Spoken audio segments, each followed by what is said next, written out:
Hello प्यारे बच्चों, कैसे हो सभी। स्वागत है आप सभी का आपके अपने चैनल जेआरएफ स्टडी पॉइंट पर। आज की हमारी जो क्लास होगी वो होगी हाइपोथेसिस की। हम जानेंगे हाइपोथेसिस या फिर परिकल्पना किसे कहते हैं, इसकी डेफिनेशन, इसकी विशेषताएं, सारी चीज़ों पर जो इस क्लास में आज हम चर्चा करने वाले हैं। तो चलिए शुरू करते हैं। हम जान लेते हैं सबसे पहले कि हाइपोथेसिस या परिकल्पना किसे कहते हैं। तो जब आप कोई रिसर्च प्रॉब्लम लेते हैं, यानी कि कोई रिसर्च प्रॉब्लम का संभावित उत्तर हाइपोथेसिस कहलाती है।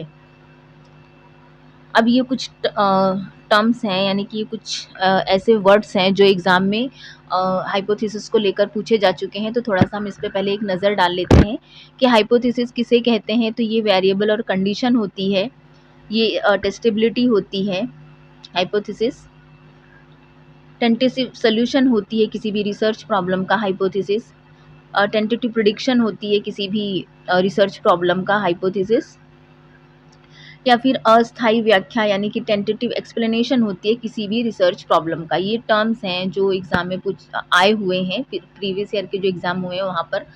क्योंकि ये हाइपोथेसिस ऐसा टॉपिक है, ये कभी स्किप नहीं होता है एग्जाम में। यहाँ से क्वेश्चन पूछे ही जाते हैं, किसी भी लैंग्वेज में, किसी भी टाइप से, किसी भी तरीके से पूछ सकते हैं। तो ये सारे टर्म्स जो है आपको ध्यान में रखने हैं, इसलिए मैंने पहले आपको बता दिया। अब चलिए हम देखते हैं डेफिनेशन क्या है। वेरिएबल या condition, a different factor of circumstances that influence the reason, यानी कि चर या परिस्थिति, वे अलग अलग कारक या परिस्थितियां जो किसी शोध के परिणामों को प्रभावित करती हैं, उसे हम क्या कहते हैं, हाइपोथेसिस कहते हैं। Testability, the ability to verify और फैसिफाई द हाइपोथेसिस एक्सपेरिमेंटेशंस, यानी कि परीक्षण योग्यता, किसी परिकल्पना को प्रयोग या फिर अवलोकन द्वारा सत्य या असत्य सिद्ध करने की क्षमता को ही हम क्या कहते हैं, हाइपोथेसिस कहते हैं। टेंटेटिव सॉल्यूशन होती है preliminary answer to a problem awaiting validation, यानी कि अस्थायी समाधान किसी समस्या का प्रारंभिक या फिर अस्थायी उत्तर जो सभी तथ्यों और चर की जांच के बाद ही अंतिम माना जाता है, उसे हम क्या कहते हैं, हाइपोथेसिस कहते हैं। टेंटेटिव प्रेडिक्शन होती है an educated guess about future outcomes based on current data, अस्थायी पूर्वानुमान, वर्तमान आंकड़ों या उपलब्ध जानकारी के आधार पर भविष्य के परिणामों के बारे में लगाया गया शिक्षित या फिर तर्कसंगत अनुमान हाइपोथेसिस कहलाता है। Tentative explanation, a provisional account clarifying how और व्हाई समथिंग ऑकर्स, अस्थायी व्याख्या, किसी घटना के होने का कारण या फिर प्रक्रिया समझने वाला प्रारंभिक या फिर अस्थायी स्पष्टीकरण हाइपोथेसिस होता है। जब आप कोई रिसर्च प्रॉब्लम लेते हैं तो उस रिसर्च प्रॉब्लम पर जब आप काम करना शुरू करते हैं तो उसके पहले कुछ ना कुछ जो है संभावित उत्तरों को आप बना लेते हैं, क्योंकि आपके रिसर्च प्रॉब्लम में बहुत से क्वेश्चन होते हैं। उन क्वेश्चंस के अकॉर्डिंग आप अपने अनुभवों के माध्यम से जो है कुछ आंसर तैयार करते हैं। वही जो आंसर आप तैयार करते हैं वो संभावित आंसर होते हैं, उन्हें हम परिकल्पना कहते हैं या फिर हाइपोथेसिस कहते हैं। हम जब उन संभावित आंसरों को क्रिएट कर लेते हैं, उसके बाद हम क्या करते हैं, उन पर काम करना शुरू करते हैं। जब उन पर काम करना शुरू करते हैं तो कुछ हाइपोथेसिस होती हैं वो जो रिजेक्ट हो जाती हैं, कुछ एक्सेप्ट हो जाती हैं, कुछ ट्रू और फॉल्स के माध्यम से हम क्या करते हैं, उनको एक्सेप्ट या रिजेक्ट करते हैं। तो ये सारी चीज़ें जब हम अपनी रिसर्च में करते हैं और उन परिकल्पनाओं का जो हम परीक्षण करते हैं, तो परीक्षण के बाद जो हमें उत्तर मिलता है वही हमारा क्या होता है, वैलिड आंसर होता है। अब हम इसकी डेफिनेशन देखते हैं, क्योंकि आप किसी भी डेफिनेशन में ये जितने टर्म्स मैंने अभी आपको पीछे बताए हैं, ये सारे टर्म्स किसी भी डेफिनेशन के अंतर्गत आते हैं, इसलिए ये इंपॉर्टेंट टर्म्स हैं, आप इनको जरूर ध्यान में रखेंगे। तो hypothesis is a testable educated prediction about the relationship between two or more variables in a research study.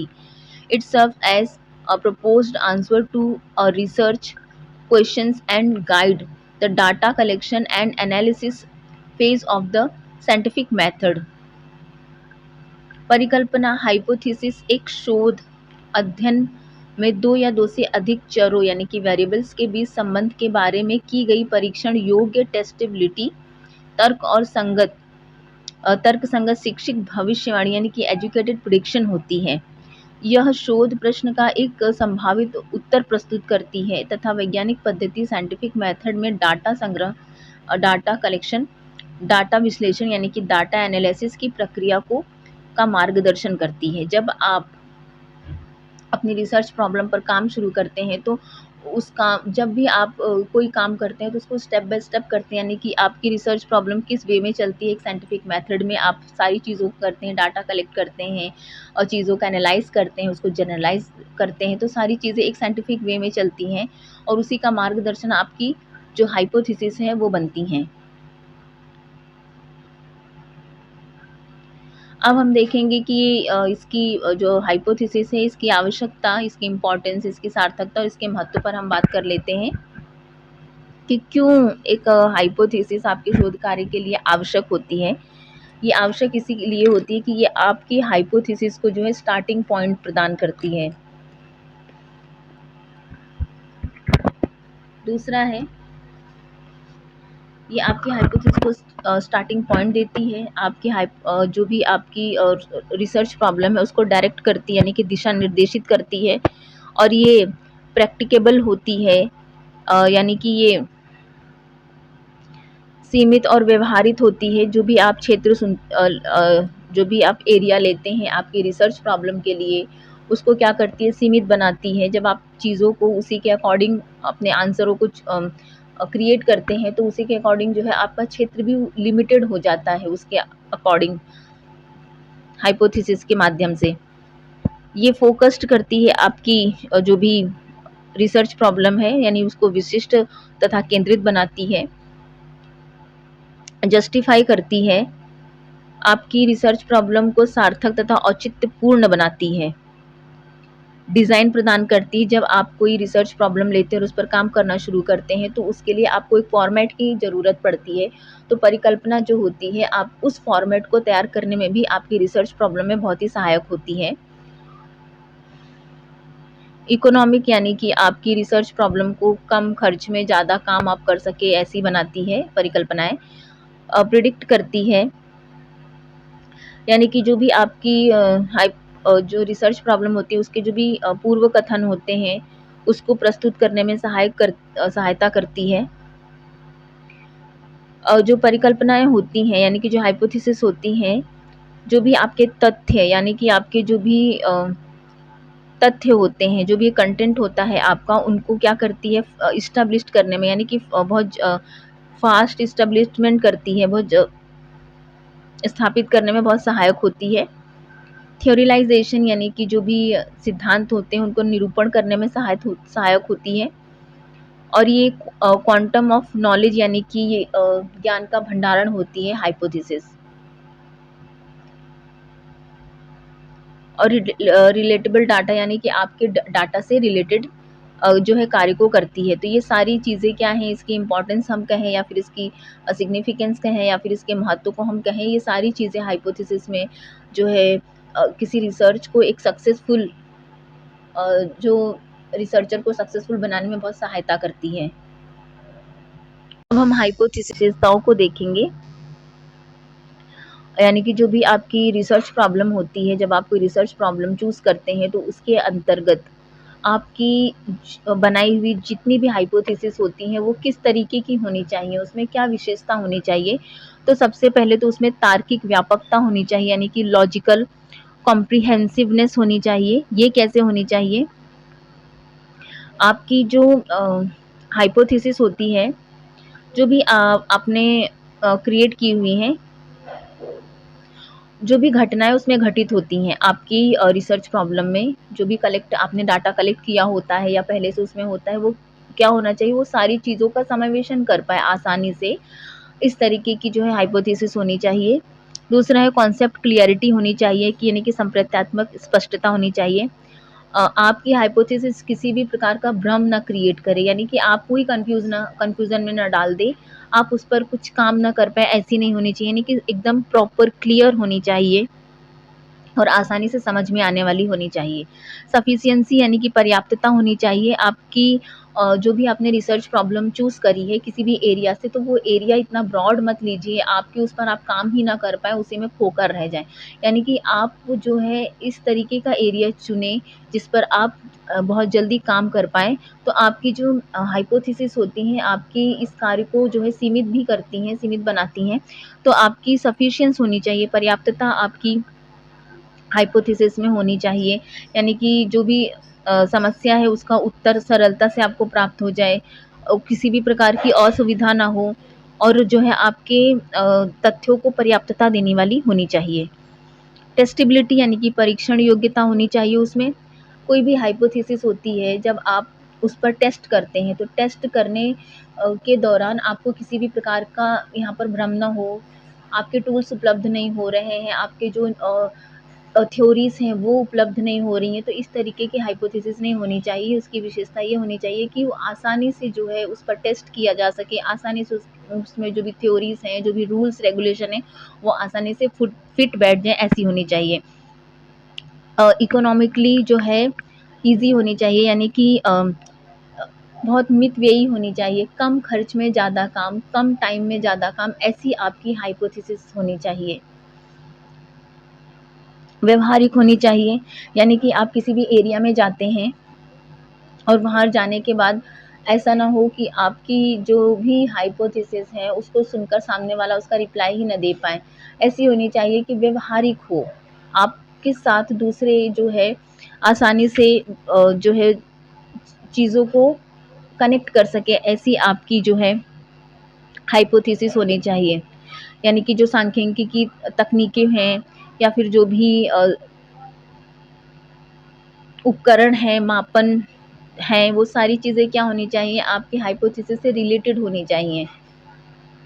व्यवहारिक यानी कि थ्योरीज़ वगैरह जैसे हैं, मेज़रमेंट आपको करना है, कोई थ्योरीज़ उसमें लागू करनी है, या फिर कोई सांख्यिकी तकनीक है जिसके माध्यम से आप उसकी टेस्ट करना चाहते हैं, तो ये सारी चीज़ें उसमें उपलब्ध होनी चाहिए। आप किसी से बात करते हैं अपनी हाइपोथेसिस को लेकर, तो ये सारी चीज़ें आपके मतलब ईज़िली हो जानी चाहिए, ऐसी आपकी हाइपोथेसिस होनी चाहिए, यानी कि उसमें व्यावहारिकता होनी चाहिए, ये इसकी एक विशेषता है। सत्यभाषिता होनी चाहिए, यानी कि प्लॉसिबिलिटी होनी चाहिए। कोई भी जो भी आपके वेरिएबल्स हैं, जब आप उन पर टेस्ट कर रहे हैं, तो आंसर आपका सत्य या असत्य में निकले, इस तरीके की होनी चाहिए। कन्फ्यूज़न यहाँ पर भी नहीं होना चाहिए कि आप कोई टेस्ट कर रहे हैं किसी वेरिएबल्स पर और उसके आंसर आपको क्लियर रूप से नहीं मिल रहे हैं, यानी कि सत्य या फिर असत्य जैसे आंसरों को उपलब्ध करने वाली हाइपोथेसिस होनी चाहिए। विशिष्टता होनी चाहिए इसमें, स्पेसिफिसिटी होनी चाहिए। विशिष्टता कैसे होनी चाहिए, विशिष्ट होनी चाहिए, यानी कि जो भी आपने क्षेत्र लिया है वो बहुत ब्रॉड ना हो, सीमित हो, जिससे कि आपको आपकी हाइपोथेसिस पर काम करने में प्रॉब्लम क्रिएट ना हो, क्योंकि हाइपोथेसिस जो है आपकी कार्य को जो है सीमा प्रदान करती है। तो सीमा तभी प्रदान करेगी जब आपकी हाइपोथेसिस में सारी क्वालिटीज़ देखने को मिलेंगी, आपने हाइपोथेसिस उसी के अकॉर्डिंग जो है क्रिएट करी होगी। सिंपलिसिटी होनी चाहिए, यानी कि सरल भी होनी चाहिए, सरलता होनी चाहिए उसमें। परीक्षण करने में किसी भी प्रकार की कठिनाई नहीं आनी चाहिए, जो भी कन्फ्यूज़न नहीं होना चाहिए, आपको भी साथ में आपके जो सहकर्मी हैं उनको भी कन्फ्यूज़न नहीं होना चाहिए कि आपकी हाइपोथेसिस ही उनको समझ में नहीं आ रही है, आपने क्रिएट की आपको ही नहीं समझ में आ रही है, तो इस तरीके की नहीं होनी चाहिए। इसकी क्वालिटी ये भी है कि उसमें सिंपलिसिटी होनी चाहिए, कंसिस्टेंसी होनी चाहिए, यानी कि संगतता होनी चाहिए। अब आपकी हाइपोथेसिस है, जो भी आपने उस समय पर जो भी तथ्य आपने ज्ञात किए हैं, यानी कि जो भी तथ्य आपने उस समय कलेक्ट किए हैं, स्थापित किए हैं, सभी तथ्यों और सिद्धांतों व नियमों के अकॉर्डिंग संगत होनी चाहिए, यानी कि उसे कंसिस्ट करती हुई होनी चाहिए। तो ये सारी इसकी क्वालिटीज़ हैं, यानी कि इसकी विशेषताएँ हैं कि एक अच्छी हाइपोथेसिस में ये सारे गुण होने चाहिए। जैसे कि उसमें तार्किक व्यापकता होनी चाहिए, संप्रत्यात्मक स्पष्टता होनी चाहिए, कॉन्सेप्ट क्लियरिटी पर्याप्त होनी चाहिए अपने काम के अकॉर्डिंग, परीक्षण योग्य होनी चाहिए, आप उस पर टेस्ट कर सकें, मितव्ययी होनी चाहिए, कम खर्च और कम टाइम में आपकी जो है एक शोध प्रॉब्लम टाइम पर तैयार हो जाए। सत्यभाषिता यानी कि सत्य या असत्य जैसे आंसरों को देने वाली होनी चाहिए, व्यवहारिक होनी चाहिए, जो भी टूल्स वगैरह हैं उसका यूज़ आप आसानी से कर पाएँ ऐसी होनी चाहिए। विशिष्टता होनी चाहिए उसके अंतर्गत, यानी कि आपका क्षेत्र बहुत ब्रॉड ना हो, सीमित एरिया में ही आप काम कर सकें। सरल होनी चाहिए, आपको भी समझ में आए और आपके सहकर्मी जो हैं उनको भी समझ में आनी चाहिए। आपकी हाइपोथेसिस संगत होनी चाहिए, संगतता होनी चाहिए। तो ये सारी जो क्वालिटीज़ हैं ये आपके एक अच्छी हाइपोथेसिस में होने चाहिए। तो ये सारे जो टर्म्स हैं ये आप याद रखेंगे, एग्ज़ाम में यहाँ से क्वेश्चन भी पूछे जाते हैं। अब हम देखेंगे कि सोर्स क्या-क्या होते हैं किसी हाइपोथेसिस को, जैसे कि हम अपनी हाइपोथेसिस कहाँ-कहाँ से जो है इसका चयन कर सकते हैं। तो आप कोई भी रिलेटेड लिटरेचर के माध्यम से हाइपोथेसिस को जो है क्रिएट कर सकते हैं। पूर्व अनुभव जो भी आपके प्रीवियस एक्सपीरियंस होते हैं उसके माध्यम से, ऑब्जर्वेशन के माध्यम से क्या कर सकते हैं आप हाइपोथेसिस को अपनी कलेक्ट कर सकते हैं। एनालॉजी यानी कि सादृश्यता के माध्यम से, कल्चर हेरिटेज यानी कि जो सांस्कृतिक विरासतें हैं वहाँ से आप अपनी परिकल्पनाओं का निर्माण कर सकते हैं, वहाँ से आप क्रिएट कर सकते हैं। सूझ यानी कि इनसाइट, इसके माध्यम से आप कर सकते हैं।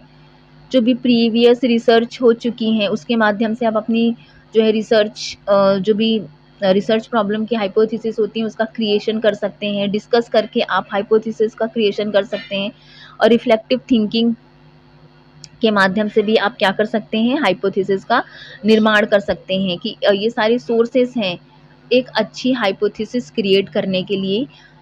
तो आज की हमारी क्लास इतनी ही थी। हमने जाना हाइपोथेसिस क्या है, हाइपोथेसिस की विशेषताएं क्या हैं, क्या सोर्स हो सकते हैं हाइपोथेसिस को क्रिएट करने में या फिर कलेक्ट करने के लिए। तो आज की हमारी क्लास इतनी ही थी।